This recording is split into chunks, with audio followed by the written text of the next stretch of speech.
Assalamualaikum warahmatullahi wabarakatuh. Bismillahirrahmanirrahim. Pada kesempatan sebelumnya kita sudah membahas tentang tata koordinat horizon. Sekarang kita akan membahas tata koordinat yang kedua, yaitu tata koordinat ekuator. Jadi ini masih dalam bahasan bola langit ya. Bola langit kemarin adalah sebuah bola imajinasi, bola imajiner yang fungsinya untuk menentukan posisi benda-benda yang ada di langit. Nah, untuk mengukur posisinya atau menentukan posisinya dalam bola langit ini ada beberapa sistem tata koordinat, yaitu tata koordinat horizon, ekuator, ekliptika, dan galaktik. Pada pembahasan sebelumnya kita sudah membahas tata koordinat horizon. Nah, pada kesempatan kali ini kita akan membahas sistem tata koordinat ekuator. Kalau kemarin tata koordinat horizon patokannya adalah garis horizon atau garis cakrawala ya, maka dalam sistem tata koordinat ekuator ini berarti yang kita jadikan patokan adalah ekuator bumi atau garis khatulistiwa atau dalam falak disebut khatul istiwa itu ya. Jadi garis ekuator di sini adalah patokan utamanya. Kita lupakan bola langitnya dulu ya, kemarin yang ada titik zenit. Kita mulai dari bumi dulu. Misal ini sebuah bumi itu selalu memiliki dua kutub,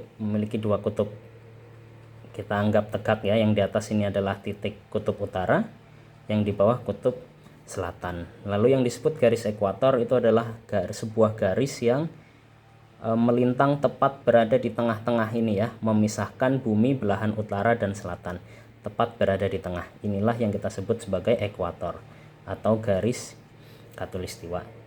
Nah, untuk tata koordinat ekuator dalam menentukan posisi benda langit, maka patokan kita adalah garis ekuator di sini.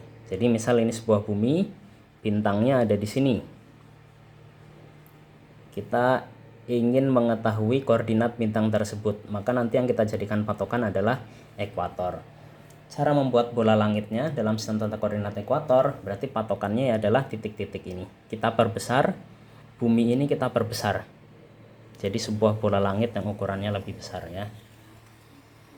Nah, dan di sini kita perpanjang lagi kutubnya. Kalau di sini tadi ada kutub utara, maka ke atas ini nanti ada sebuah titik baru. Ini imajinasi yang di luar ini ya.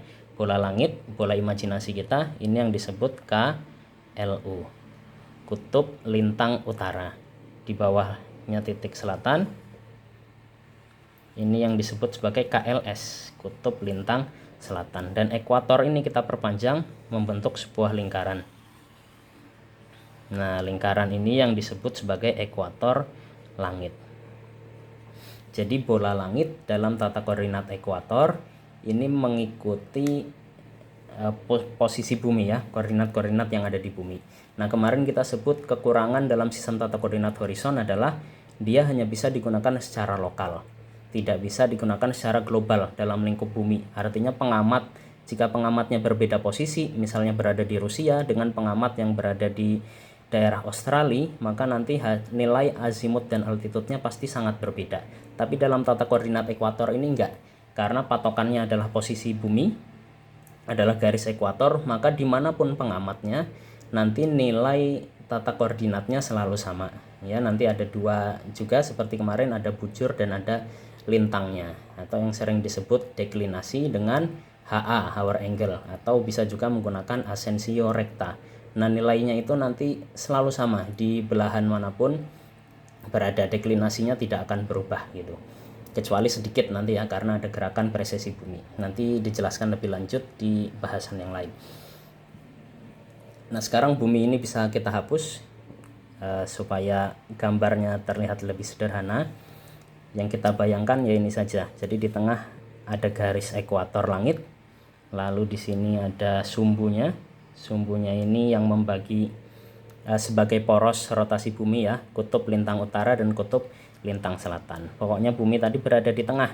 Artinya bumi itu kan mengalami rotasi dengan kutub utara dan kutub selatan sebagai porosnya. Maka nanti benda yang ada di langit ini, objek yang ada di langit ini juga nanti akan bergerak sesuai gerakan rotasi bumi. Jadi misalnya bintangnya ada di sini, maka pergerakan bintang itu bisa dipastikan mengelilingi garis KLU KLS ini. Ya, kurang lebih nanti seperti ini gerakannya. Nah, ini kelebihan lagi dalam tata koordinat ekuator, kita bisa memprediksi gerakan sebuah bintang yang tidak bisa dilakukan dengan sistem tata koordinat horizon. Nah, ini pasti sama dengan ekuator ya, nanti sejajar dengan ekuator lingkaran ini. Karena garis ekuator itu mengelilingi sumbu KLU KLS, titik bintang ini juga pasti mengelilingi KLU KLS karena bumi berotasi. Nah, dalam tata koordinat ekuator ini juga kita akan menggunakan dua sumbu untuk mengetahui koordinatnya. Yang pertama bujur bintangnya, dan yang kedua lintang bintang. Untuk bujur bintang ini yang disebut sebagai HA atau hour angle, sudut jam ya. Kalau lintang ini nanti dinyatakan dalam deklinasi. Deklinasi ini dilambangkan seperti ini ya, deklinasi. Kita mulai dari deklinasi dulu yang lebih sederhana, dari lintang atau deklinasi.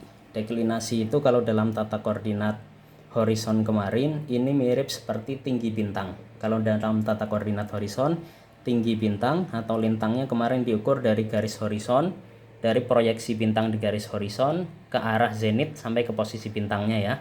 Kalau dalam tata koordinat ekuator, patokannya bukan garis horizon melainkan garis ekuator.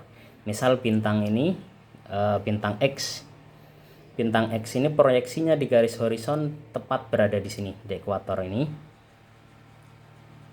Nah, maka kita ambil proyeksi bintang X di garis ekuator, ini naik ke atas sampai ke arah KLU ya, ke arah KLU sampai ke posisi bintangnya. Nah, di sini sudut yang terbentuk inilah yang disebut sebagai deklinasi. Atau jika pengamat di tengah, boleh kita ambil segitiga seperti kemarin. Dari proyeksi di garis ekuator langit, kita angkat ke bintangnya, ambil segitiga itu ke posisi kita, kembalikan ke proyeksinya. Sudut yang terbentuk di sini, inilah yang disebut deklinasi. Nah, sekarang kapanpun bintang ini beredar, jadi karena bintang ini kan selalu bergerak sesuai dengan rotasi bumi ya. Suatu saat bintangnya di sini, nanti bergerak ke arah sini, bergerak ke sini lagi, dan selanjutnya bintangnya selalu bergerak mengikuti garis edar ini karena mengelilingi KLU dan KLS karena bumi berotasi. Nah, dimanapun bintang ini berada, kalau kita ukur deklinasinya pasti akan selalu sama. Karena sekalipun di sini, dari proyeksi bintangnya di garis ekuator langit ke atas, sudut yang terbentuk pasti sama dengan deklinasi yang di sini. Ketika bintang itu di sini juga dari proyeksinya di garis ekuator langit naik ke atas ke posisi pengamat, nah sudut di sini deklinasinya pasti akan sama gitu. Jadi kapanpun bintang ini dimanapun posisinya ya, nilai deklinasi ini tidak akan berubah. Nah, itu keuntungan dalam sistem tata koordinat ekuator. Dan dimanapun posisi pengamatnya, mau di belahan langit utara, di belahan langit selatan, deklinasi suatu bintang tidak akan berubah. Deklinasi X itu ya jaraknya dari ekuator. Sudut yang terbentuk dari ekuator tidak akan pernah berubah. Gimana seandainya bintangnya berada di bawah? Misalnya ada di sini. Ini ada bintang F. Berada di bawah sini ya sama mengukurnya. Proyeksi bintang ini dari ekuator langit. Dari ekuator langit ya, kita hubungkan sampai ke bintang tadi. Lalu diambil garis ke posisi pengamat di tengah bumi tadi. Nah, sudut yang terbentuk di sini ini adalah deklinasinya. Jadi sama di bintang itu berada ke arah KLU maupun ke arah KLS. Bedanya jika ke arah KLU nilai deklinasinya positif, apabila ke arah KLS nilai deklinasinya negatif. Itu deklinasi.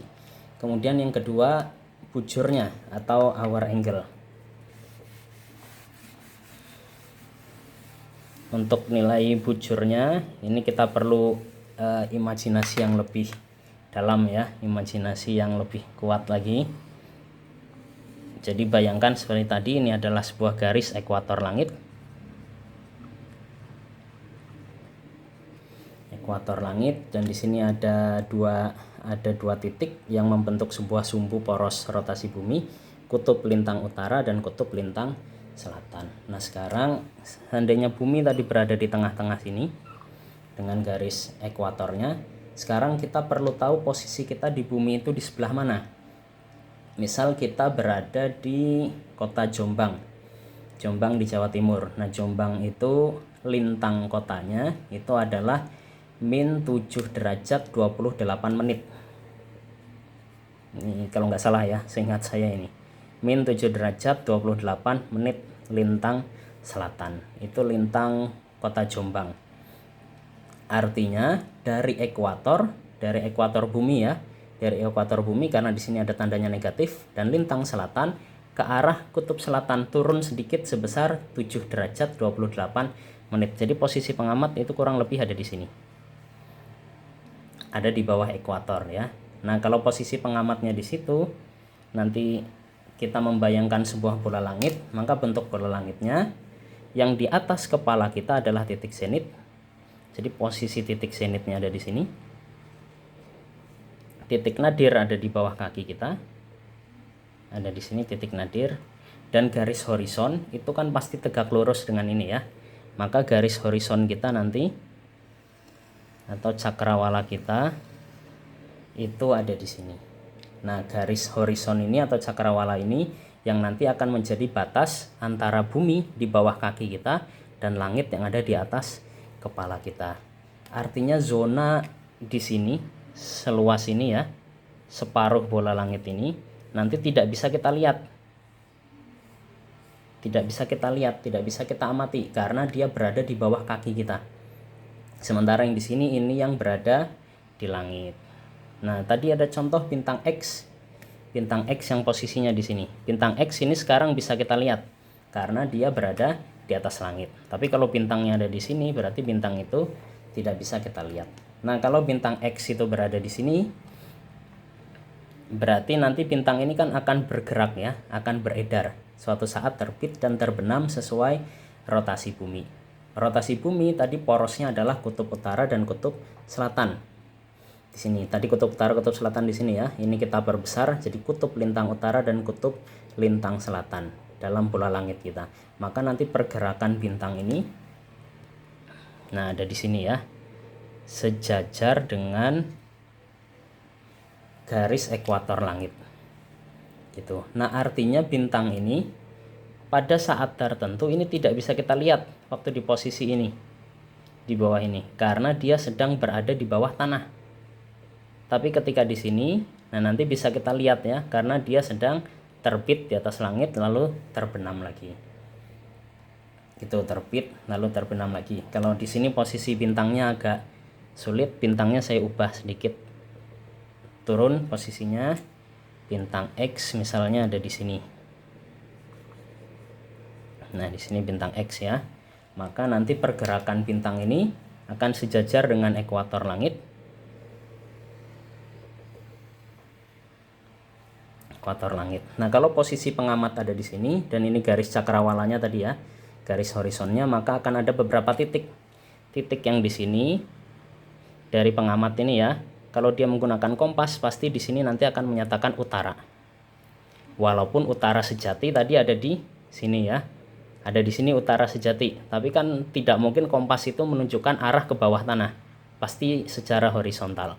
Maka mentoknya ya, kompas itu nanti akan menunjuk utara ke arah sana.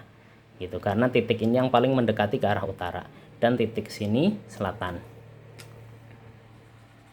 Selatan. Di sini utara pengamat pada garis horizon pengamat ya, titik utara, di sini titik selatan. Artinya di bagian depan sini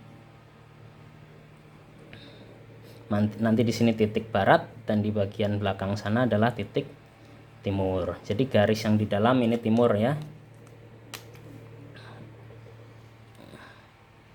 Nah, ini garis horizon pengamatnya. Yang bagian ini adalah dari titik utara ke timur, selatan, lalu ke sebelah sini ke barat, kembali ke utara lagi. Nah, tadi bintang X di sini dia akan beredar, terbit dari timur dan terbenam di barat, sama seperti matahari karena arah rotasi bumi ya. Jadi bintang ini akan terbit dari timur, berarti di titik ini